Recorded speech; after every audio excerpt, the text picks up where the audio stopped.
Hello, my name is John James and I am a writer and campaigner for male victims of female perpetrated domestic violence and an advocate for men's mental health. This week on FTD Talk, I talk to Adam Bryce about anorexia. We talk about the horrifying condition itself. We talk about the female-centric medical criteria for anorexia, how much more difficult it is to detect in a man, and the fact that it never really leaves you. It's a very, very interesting conversation. It's a very intense conversation. I think you will learn a lot. I did. So I hope you find it really interesting, as much as I found it interesting talking to Adam.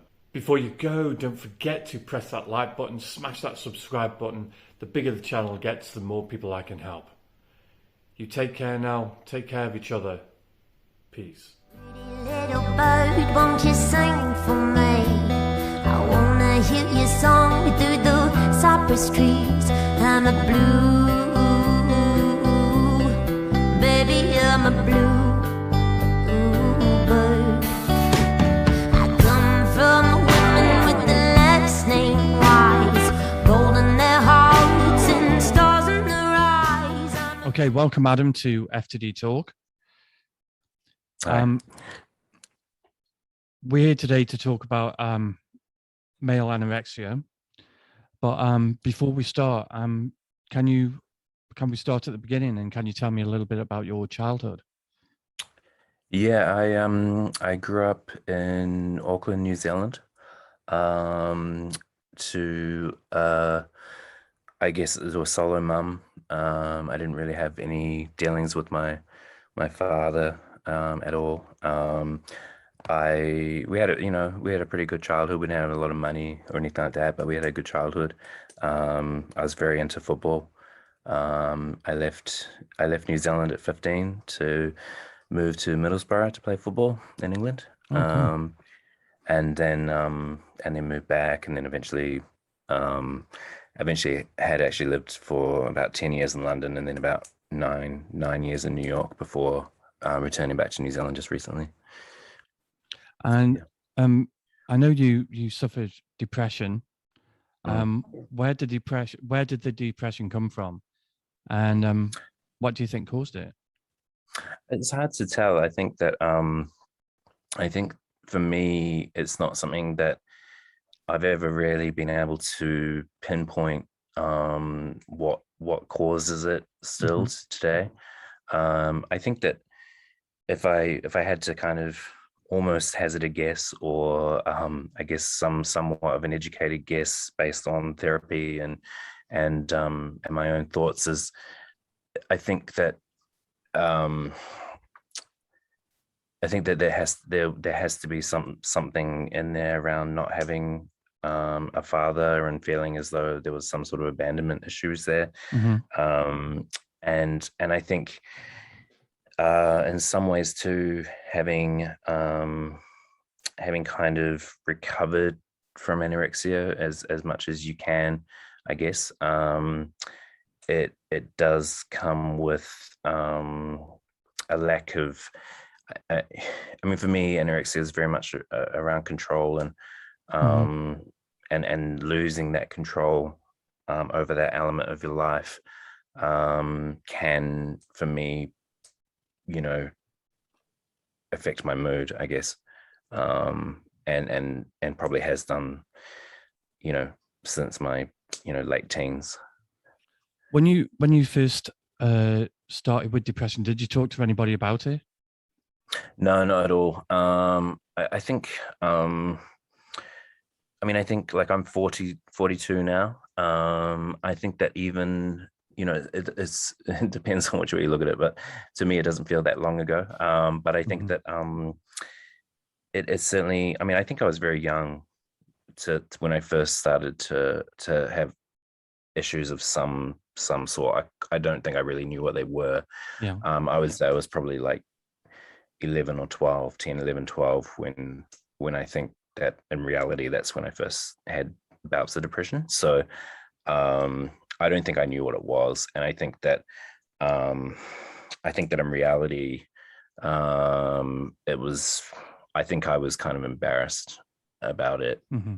I think that I was aware or had a feeling around me that it wasn't really acceptable for me to feel that way. And so I didn't really feel as though I could talk to anyone about it. See, I think that's a really important point, that you felt shame and you felt you couldn't talk about it. And the most important thing when you're suffering like that is to talk about it. So I think 100%. So I think that's really important for you to say. And I think that I think in hindsight, having now being able to acknowledge that it was there so young, it may well have been something that could have been dealt with much earlier, and maybe wouldn't have turned into a much bigger problem if I had been able to deal with it and talk to my parent, my mom or family or teachers or whoever else may have been an option. And you found control through eating, but what did you feel in your life that was out of control? I think there were a lot of things. I think when you're as a teenager, I think I had I said we had a good childhood in terms of everyone being I was fairly happy, considering considering I was depressed most of the time, but I was generally I was okay. It wasn't, we didn't have a lot of money. Things weren't great, I guess. And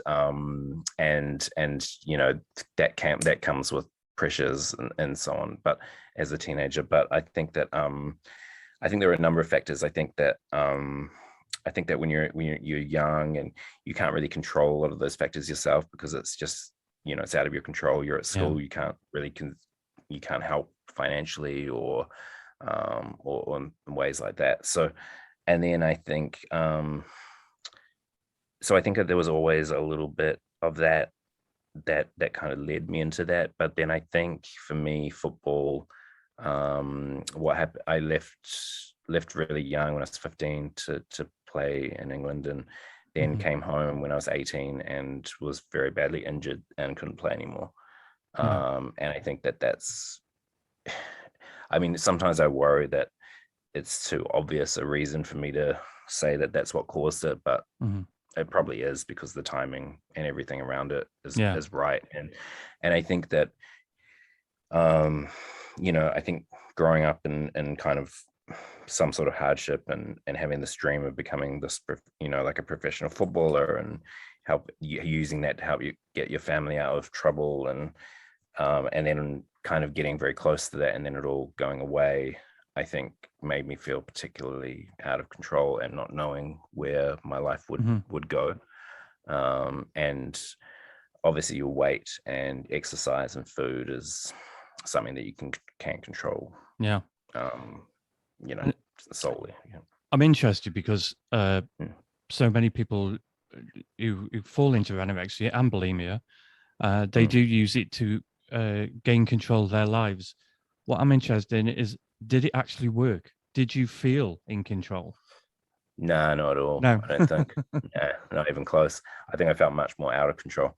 I was very aware. I don't know if I was aware what I don't think I knew I was an anorexic until I was, or I don't think I knew I had eating disorders until they were diagnosed, or until I was so sick that it was very clearly obvious. Yeah. So, but whilst the journey of getting to that point, or the not eating, the exercise, all those things, I constantly felt like it had control of me more than the other way around anyway.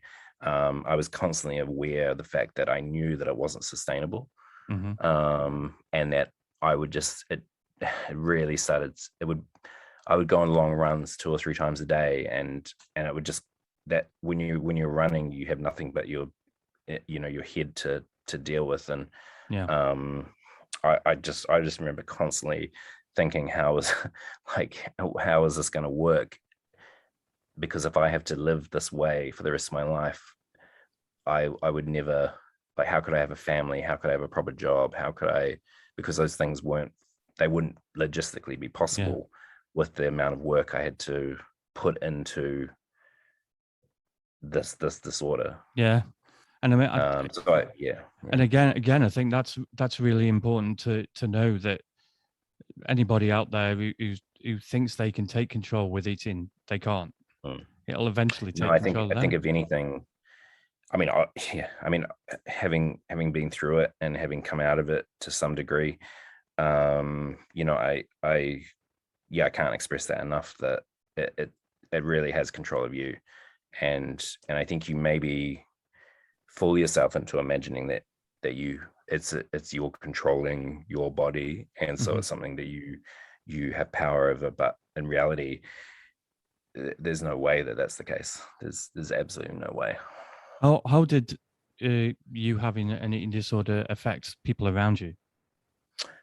Yeah, really badly. I think that was one of the first things I learned. I was completely unaware to myself, because just being so trapped in your own issues and problems, and even just the as I said before, just the maintenance of it. It is, takes your focus away from anything or anyone else. And I had girlfriends at the time. Obviously, I had my mother, I had a younger brother, friends. I think that they were all really, really badly affected. And I was kind of lucky that one of the first therapy kind of programs I was put into had a large element of family and friends support. And we would have to take part in group sessions where our family and friends were involved, and it was very clearly on those particular sessions spelt out to us that it wasn't just us that were being affected by this problem. So it was, I actually think, in a way, that was one of the biggest things that helped save me, because I think that when I realized it wasn't just affecting me, it made me realize that, as soon as there's other people involved, you just have to find a way to solve the problem. And I think, again, a really important point about it being all encompassing and in controlling everything about 100%. You, and not only you, but your family as well. Yeah. And was it that one therapy session that you went to, that one, or did you try other therapies?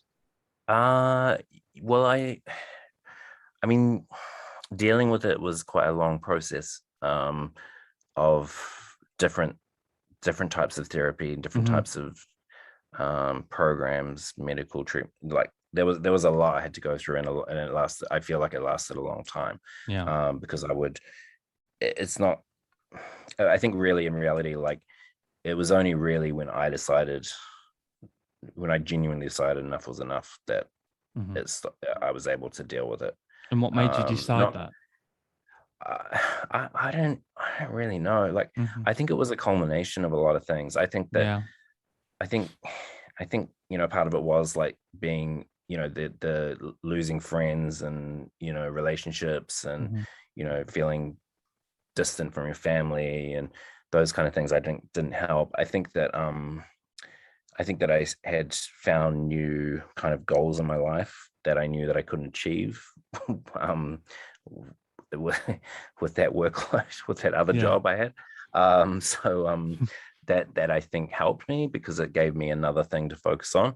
And I think but I think in reality, the biggest thing was I was just tired of it. Like, it just wasn't sustainable. I just couldn't. I was just exhausted, I think. Like, mentally. I mean, physically I was ruined, but I think mentally, I think I was just gave up in a good way. That's good. It's good that you found the strength to do that. Yeah, I think it really, there was definitely points where I knew it was one way or the other.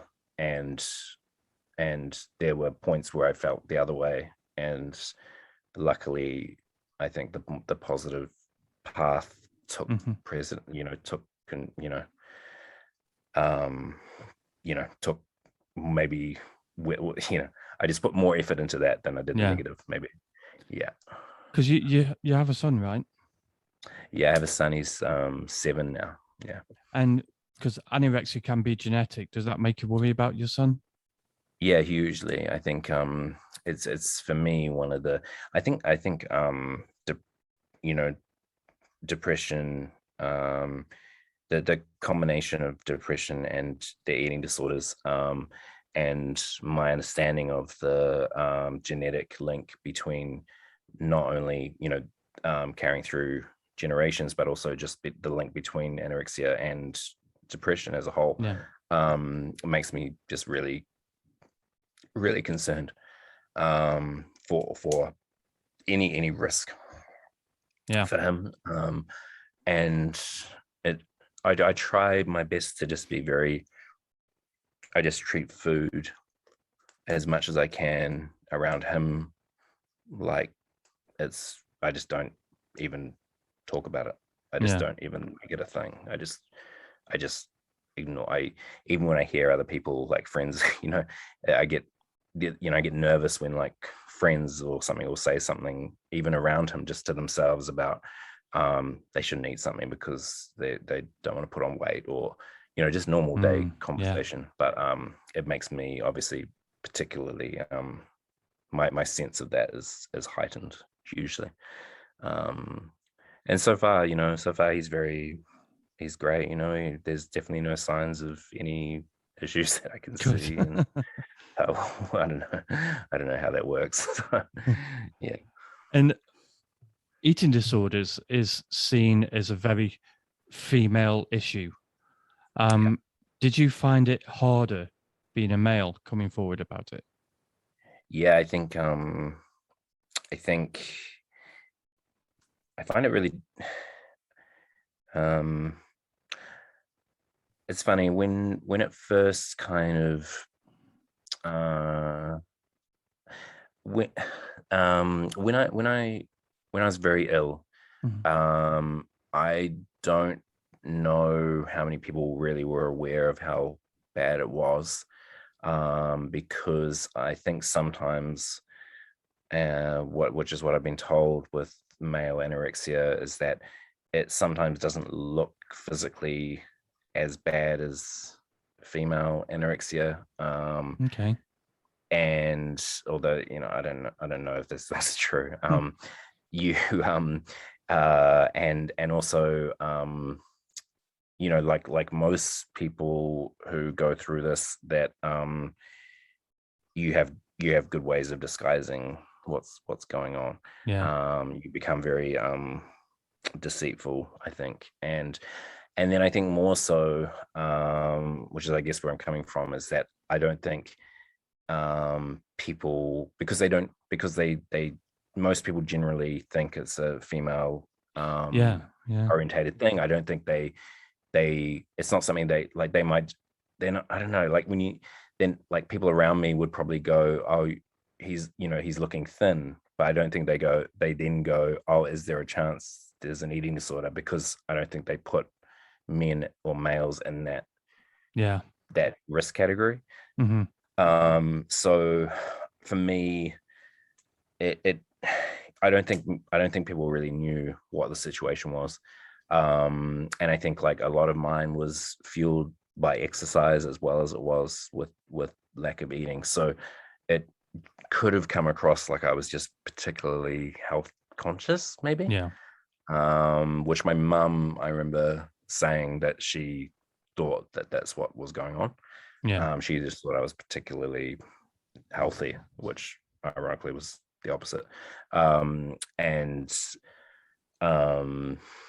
and it was only really when I went to because obviously there's, when obviously when you, the lower your weight gets, the lack of nutrients, the lack of all the things you need, Yeah. start to cause physical ailments. And it was only really when I think because I would have stomach pains constantly and all sorts of things going on. I mean, I lost a lot of like teeth. I lost, just a lot of stuff in general. And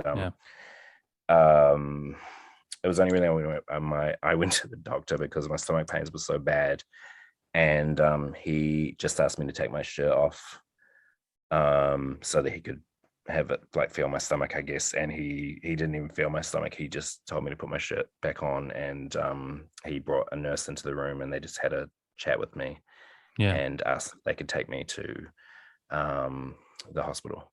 So it was only really at that point that there was that point when it was first acknowledged that there was an issue. And then I think, to answer your like a very long roundabout way to answer your question, it was when I got to hospital, firstly that I was the only male there, and then secondly when I moved from the from the hospital to an inpatient care facility, I was again the only male there. Then when I went to outpatient facilities, I was the only male there, and it's through that process that I started to become more and more self-conscious. Do you think? Sorry, go on. No, you go. Yeah. I was just going to say, do you think because you were the only male there, do you think that other males weren't there because maybe it had been missed? Maybe the doctors. I think now. Maybe the doctors weren't as great as yours.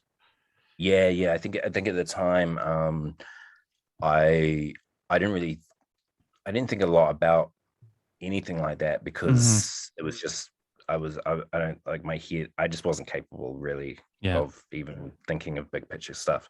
But and I was very, I think, just very like it was all about me, unfortunately. But since then, I've thought, I think every day about male eating disorders is something that I'm particularly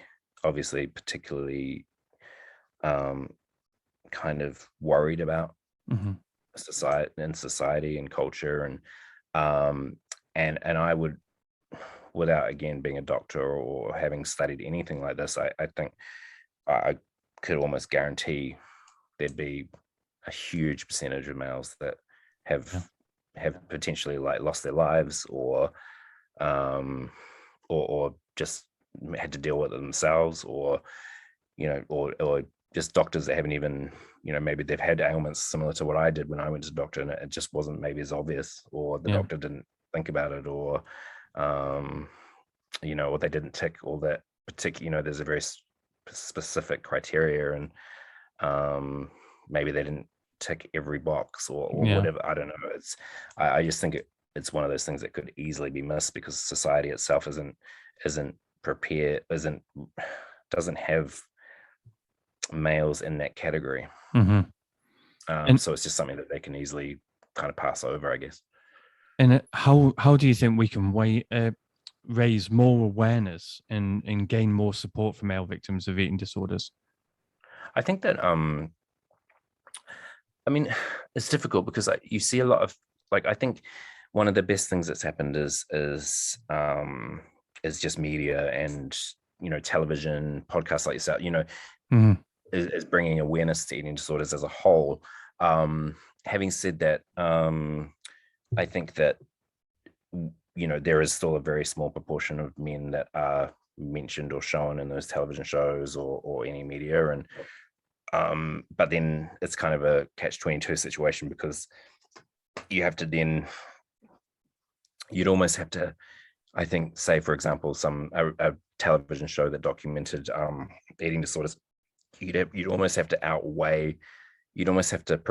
disproportionately represent males to make it more obvious that it is a male problem. If that makes sense. Because the amount of males that would have been diagnosed will actually be a really small proportion, but you'd have to you'd have to balance it somehow, but otherwise it's always going to look like it's a tiny proportion.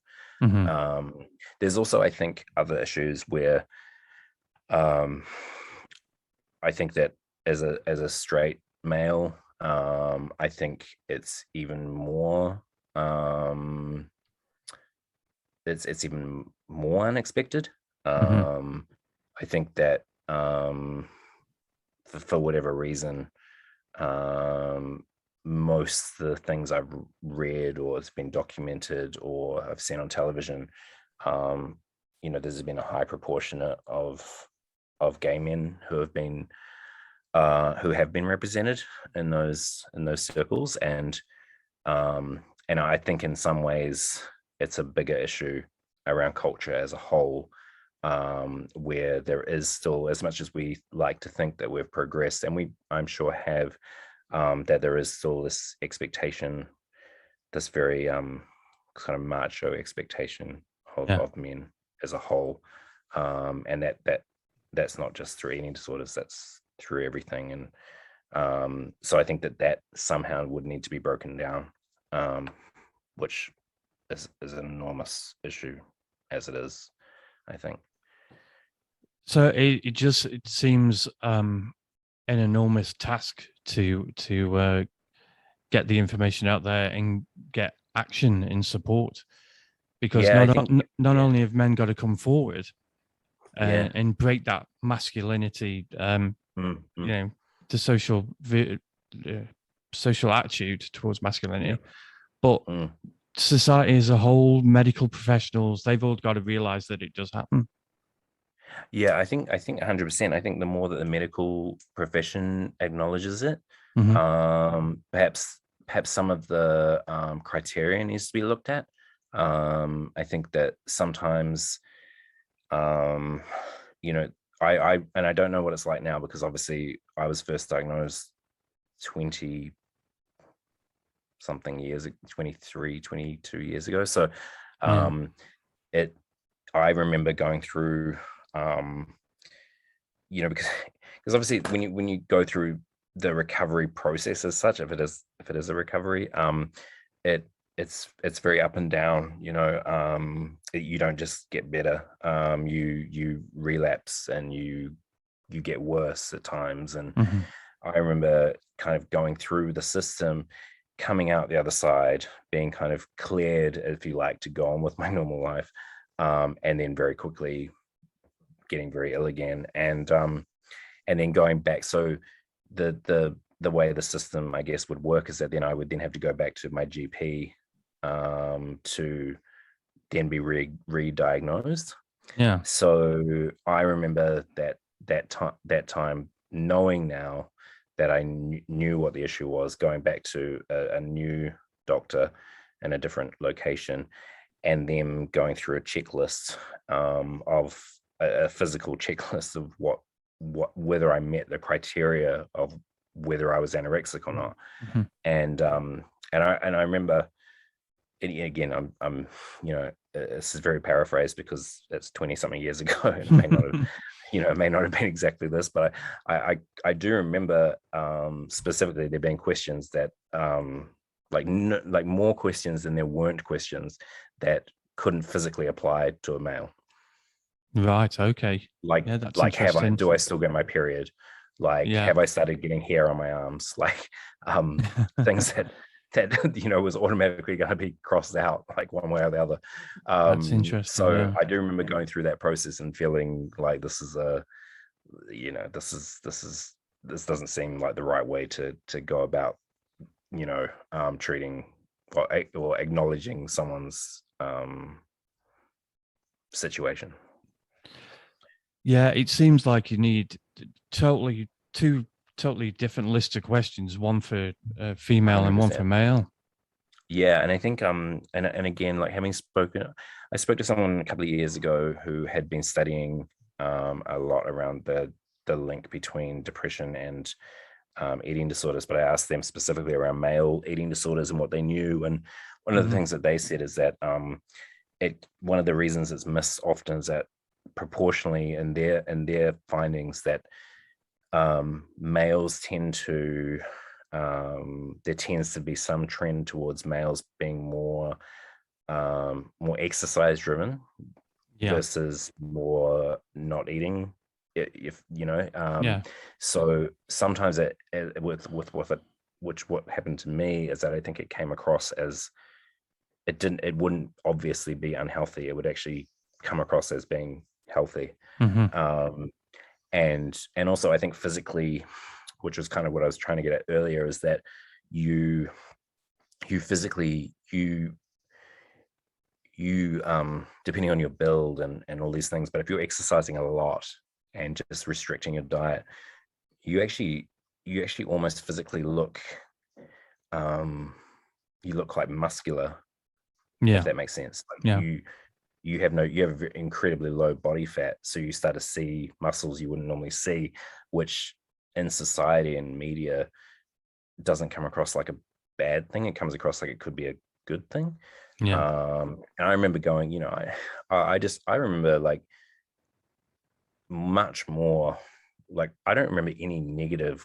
I don't actually ever remember anyone saying anything negative to me about the way I looked when I was sick. I only ever remember people saying very positive things, which reinforce the whole process. And scarily, you know, I spent a lot of time running. I spent a lot of time in the gym, and you know, I remember people in the gym saying to me that how good I looked and things like that. You know, and you know, that's another part of if you were to include that in that medical profession, I guess, that need to acknowledge that maybe things aren't always as they seem. Yeah, again, very, very interesting. And it just enhances the problem, doesn't it? If people are just giving you positive comments. Yeah, genuinely for me, you know, I went on to study fashion and work in the fashion. I've worked in fashion and the advertising industry now for 20 years or whatever. And, you know, I was still very sick for a lot of that early part of my career. And within that industry alone, like I would get, I don't know how many compliments I would get, which it's just, you know, now in hindsight, it's hilarious, but also incredibly worrying. That the amount of positive reinforcement that was heaped on you, it couldn't help but egg you on to go further. I worry that isn't specific to me. I worry that could happen to a lot of men and women. I think that society is interesting like that, and I still hear it with friends and friends of friends when, you know, one of the first comments that I often hear when people walk into it, you know, when someone hasn't seen someone for a while, is they say, "Oh, you're looking really good. Have you lost weight?" It's like some sort of opening conversation that people use, and especially amongst women, I find. But you know, I don't know why. You know, for me, that I don't know why that's a conversation opener. No, I because over lockdown I put weight on, and people have actually said to me, "Oh, you put some weight on." Yeah, which either way is not great. No. Also, ironically, who didn't put on weight during lockdown? Yeah. So exactly, it's But it's like they feel they can openly say that, and it won't be a problem. Yeah. You know. But you know, I don't think they would say that to a woman. No, they wouldn't. I don't think they would. And I think that is a worry. I think because that can't help but have an effect on you. You know, like you, no matter how strong you are in yourself or whatever, if someone says you put on, you know, weight, and the way they might say it's going to at least play in your mind to some extent, you know. Well, it was because I was stretching my polo shirt out. Yeah, I bet. I mean, it's funny now because you know, it's very interesting for me now. I think like being in a stage of my life where like physically I'm not thin or at all. Like I'm kind of like because I'm tall anyway, I'm kind of bigger guy, and now there's almost no remnant. There's no physical remnants of an illness that I've suffered for a long time, and still actually, it's never going to go. It's never going to disappear. I'm still going to always have to think about it. So, so it's really interesting sometimes for people who don't know what I've been through and the comments they may make to me. Yeah.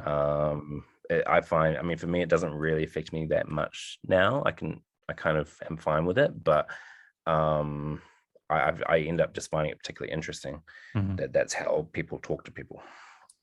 And what's your relationship with food now? I think my relationship with food now is really not great. It's difficult.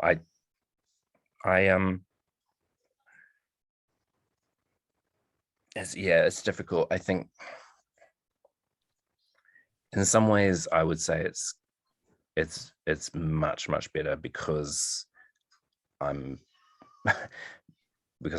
got through that and I've lived, I'm still alive, and and I don't think about it 24/7. But my way of dealing with it over the last however many years has been to kind of just eat whatever I want to eat. So I've kind of almost like I'm now at a point where I can't really go on any kind of diet or anything, because I know if I do that, it's not going to end well. Like I just know. Do you think that'd be a trigger for going downhill again? 100%.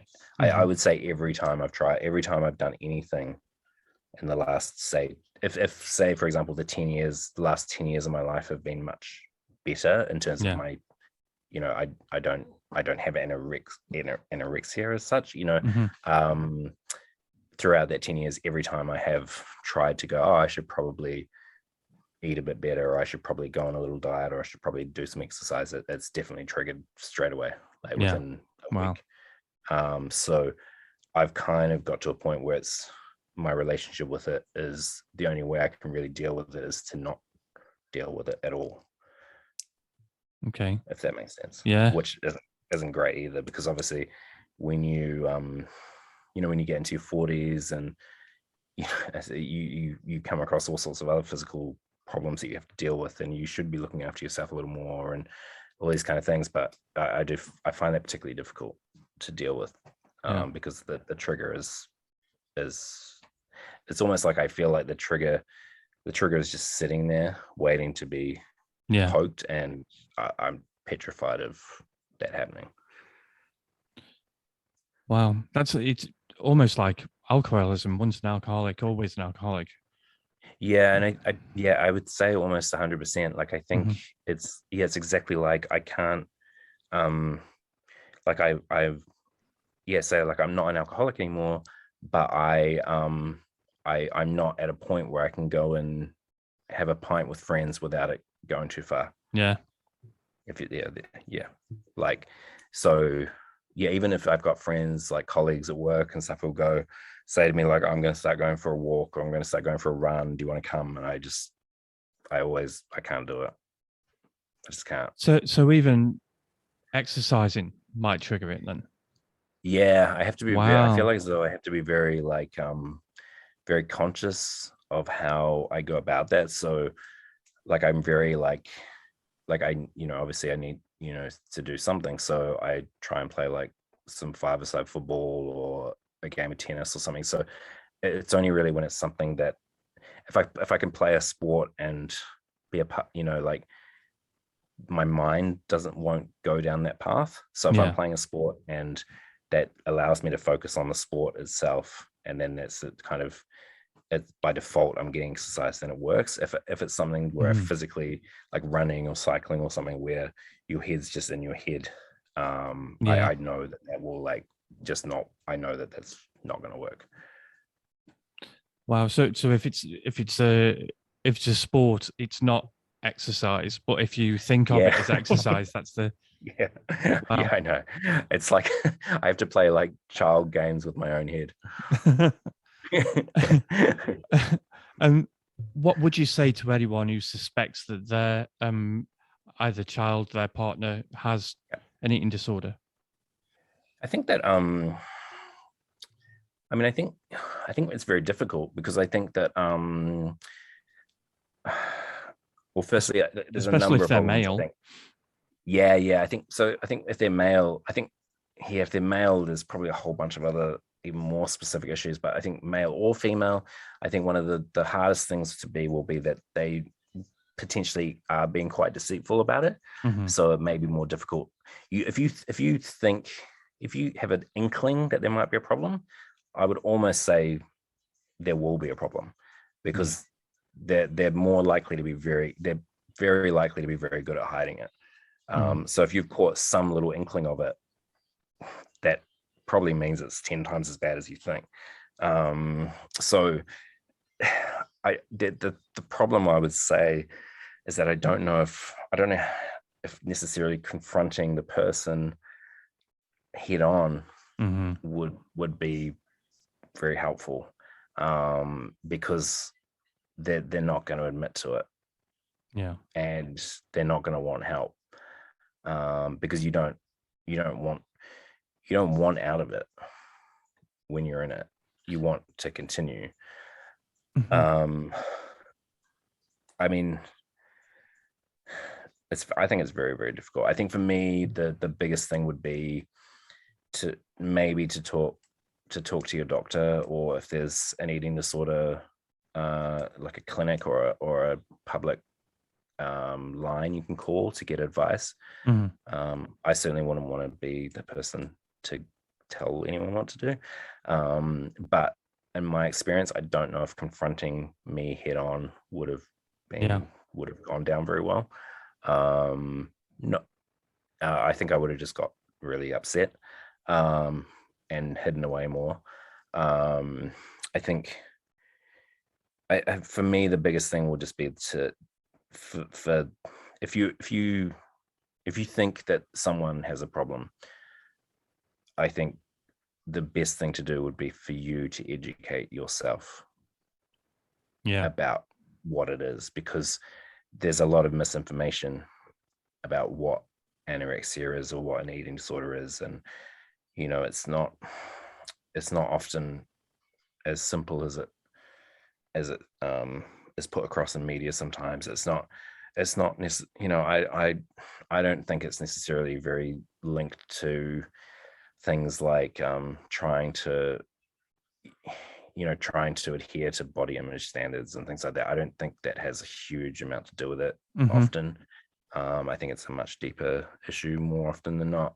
I think for you to see a photo of Brad Pitt and for that to cause you to be anorexic, the link would be there'd have to be an underlying issue for that to be the trigger. Or likewise with a female. There is a lot of information about how fashion industry or media or whatever create these issues, and I genuinely don't know how much of that is true, because I don't think that's what it's about. I don't think that the amount of effort it takes to achieve what you are trying to achieve.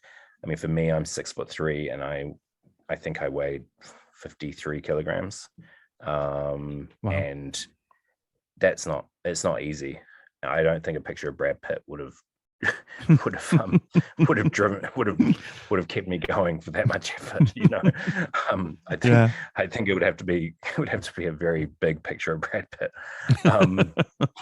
to make me want to, every day 24/7 to go to those extents. I think is the best thing. I think is for that person, if you're worried about someone, or if you think maybe it is you, is to look like to try and educate yourself about what it is, acknowledge that it's an illness. It's not a fad, or I don't know. You're not on a diet, put it that way. I think what you've just said just shows how difficult it is to confront it. Yeah, I think that's exactly right. I think the coming forward to get help, like I knew I needed help. But there was no way I was going to ask for help. Because I didn't part of me knew I needed it, but I didn't want it either, because I Yeah. didn't want I didn't want to put on weight or anything. Like I wanted to be thinner, if anything. Mhm. So and then obviously all these other elements, like a lack of understanding, a fear of how people might react, all these things make it even more difficult for you to come forward and try and deal with the issue. I think, to answer a question you had earlier, like I really just think that the best thing that we can all do is to have as many of these conversations as possible. Yeah. That's really all we can do. And television, like reality TV shows or documentaries, need to be a little bit careful with these issues and not try and sensationalize them or cast them based on what might be good for television. Or I don't know. I just think, like, I just remember watching a documentary a little while, I can't even remember what it's called, a little while ago, about where they pulled a bunch of, maybe 10 people into a house who all had eating disorders and kind of tried to help them through it. And I just felt it was very unrepresented. I mean, when I was that ill, if you put me on, it wouldn't have been entertaining TV. No. Like I could barely function. Yeah. So yeah, I just think we need to be a little bit, I think we all just need to be a little more realistic about it and have as many proper conversations about it like this. Yeah. Yeah. And finally, what does the future hold for Adam Bryce? I think I think when it comes to something that I feel as though I've dealt with for a long time now, and whether it's depression or anorexia or eating disorders, I think I'm in one of the better places I've been for a long time. I think that Good. having a child has changed my outlook on a lot of things. I know, like, I'm very aware that I can't take those risks. There's something out there much bigger than me now that I need to be healthy for. And for me, I've also been able to, in the last couple of years, I think, also acknowledge that not everything has to be the best and greatest and biggest, and I don't always have to, because I think a lot of the control factor comes from this perfectionism of wanting things that are unattainable, Yeah. and wanting things that you can't actually control. And so sometimes food is something you can control. That makes you feel a little bit better about it. And for me, my work over the last 15-20 years has kind of helped me in some ways with my eating disorders, because I've been able to throw everything into my work. Yeah. But I think that that's not healthy either. So I think I'm in, by far the best place I've probably ever been, in terms of acknowledging that not everything I do has to be the greatest thing anyone's ever seen, or I don't always have to be the best in the world at something. I can actually just be happy. And I think that, so I think moving forward, for probably the first time in my life, I'm in a situation where I'm able to be, all I really want moving forward is, and I know it sounds very cliche, but is to just be happy and at ease with things. Because I don't think I could have ever said that honestly in the past. I think I probably would have said it because I would have thought it would have been the right thing to say. But I don't think it would have been honest until very recently. I think that it's always been, there's always been something underlying that needed to be achieved. Whereas now I genuinely, for the first time, just am happy to just move forward and be happy and make sure my son is happy, and that's all that needs to happen. Well, I don't think that's cliche at all. I think that's all that anybody should want, really, is just to be happy. Yeah, and It's I think unfortunately it is one of those things that perhaps that's all everyone should want, as you yeah. say, but whether we do, I don't know, like, Mm. or whether we know what it is that's going to make us happy is a different story. In here. Yeah. Everybody's Yeah. already up. Just look inside instead of looking outside. Yeah. Stop letting other things affect you, Yeah. and change what is innately you, Yeah. and what you want, yeah. Well, I think you're very brave in coming forward in talking, and it was very interesting conversation, and a very important conversation as well. So Yeah, I mean, I think, yeah. Go on. so Sorry. I just want to thank you for your time today. Anytime. And yeah, just more I think about it, just the last thing I just would want to say is I think that just going back to that question, I just reinforce that element. If you do think anyone is suffering or you're suffering, I think that education and just being brave and coming forward would be the best thing to do. You'll be surprised that it probably won't be as scary as you think. I think most people will be pretty understanding. Oh, thanks, Adam, for your time. No problem, John. Much Thank you so much. appreciated. Thank you.